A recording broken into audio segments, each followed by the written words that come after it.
네, 여러분 안녕하십니까? 북한 핵무기 어떻게 될까요? 단도직입적으로 초등학생처럼 물어봐야 합니다. 3년 뒤 북한 핵무기 어떻게 돼 있을까요? 5년 뒤, 10년 뒤 북한 핵무기는 어떻게 돼 있을까요? 최대 60기까지 확보했다고 관측되는 북한 핵탄두, 그리고 핵탄두를 탑재한 상태로 제주도까지 날아갈 수 있는 북한제 이스칸데르 탄도미사일, 이것들이 5년 뒤 어떻게 돼 있을까요? 대한민국 국민들을 핵인질로 붙잡고 턱 밑에 날카로운 칼끝을 들이대놓고 있는 형국인데, 한국 대통령은 오랜만에 평화가 찾아왔다면서 틈만 나면 해외 나들이나 하고, 이런 상황이 3년 뒤, 5년 뒤에 어떻게 돼 있을까요?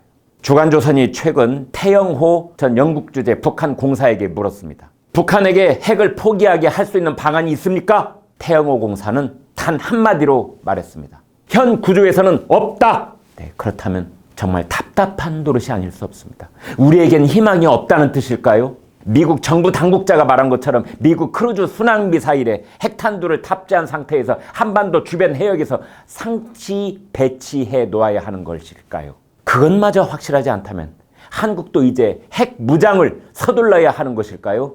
일단 태영호 공사의 다음 말을 들어보겠습니다. 태 공사는 이렇게 말했습니다. 북한 핵을 없애는 유일한 방법은 김정은 체제 붕괴뿐이다. 흔히 레짐 체인지라는 말을 쓰는데 레짐 컬랩스라는 표현을 쓰고 싶다. 이 표현이 프랑스어와 영어로 되어 있어서 얼른 와닿지 않으실 겁니다. 레짐이라는 프랑스어는 체제, 정권 이런 뜻이고 컬랩스라는 영어는 붕괴라는 뜻입니다. 태영호 공사는 이것을 알기 쉽게 귀에 쏙쏙 들어오게 풀이해서 설명을 해줍니다. 레짐 체인지는 외부로부터의 자극이 들어가서 그 정권을 바꾸는 거다. 반면 레짐 콜랩스는 내부로부터 봉기가 일어나 무너진다는 얘기다.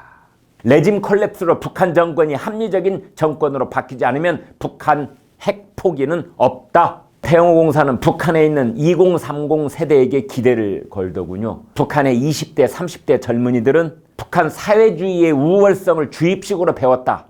그들은 지상낙원을 교과서에서만 봤다. 이 2030 세대가 장성하고 현재의 장년, 노년 세대가 물리적으로 사라지면 북한이란 존재는 물리적인 한계에 올 거다. 이렇게 태공사는 말을 했습니다. 미국의 워싱턴 포스트 신문의 베이징 지국장이자 북한 문제 전문가인 파이필드 씨가 최근 김정은 평전 마지막 계승자라는 책을 냈습니다. 김정은도 얼마나 궁금했으면 트럼프가 재선될 수 있을지 뉴욕에 있는 한국인 점쟁이한테 점까지 받다고 했습니다. 파일필드 지국장 역시 김정은을 세습 독재의 마지막이라고 했습니다. 이 부분이 중요합니다. 마지막. 태영호 공사는 북한의 2030 세대가 이 마지막 계승자를 더 이상 참아주지 않을 것이라고 본 것입니다. 그런데 문재인 대통령은 그런 김정은을 3번 만났습니다. 문 대통령은 김정은이 핵을 포기할 수도 있다.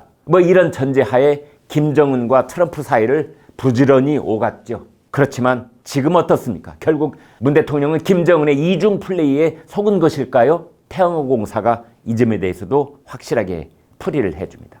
김정은이 문 대통령에게 내가 바라는 바를 안겨주면 핵무기를 폐기하겠습니다. 이렇게는 절대 말하지 않았다고 생각한다. 문 대통령에게도 북한이 일방적으로 핵을 폐기하겠다고는 절대 한마디도 안 했을 거다. 그렇다면 도대체 문 대통령은 무엇을 근거로 북한이 핵을 포기할 수도 있다고 믿고 있는 것일까요? 문 대통령은 도대체 무엇을 근거로 북한이 핵을 포기할 수도 있다고 국민들에게 말하고 있는 것일까요? 문 대통령이 김정은에게 직접 들은 진짜 얘기는 정확하게 어떤 말일까요? 북한의 레짐 컬랩스, 김정은 체제 붕괴, 언제 올지 모르는 그날을 기다리며 우리 국민은 핵인질 신세라는 올가미를 목에 걸고 계속 살아가야 하는 것인지 정말 답답하고 암울할 뿐입니다. 우리는 다음 총선에서 여야 정당에게 이에 대한 확실한 생각을 물어야 합니다.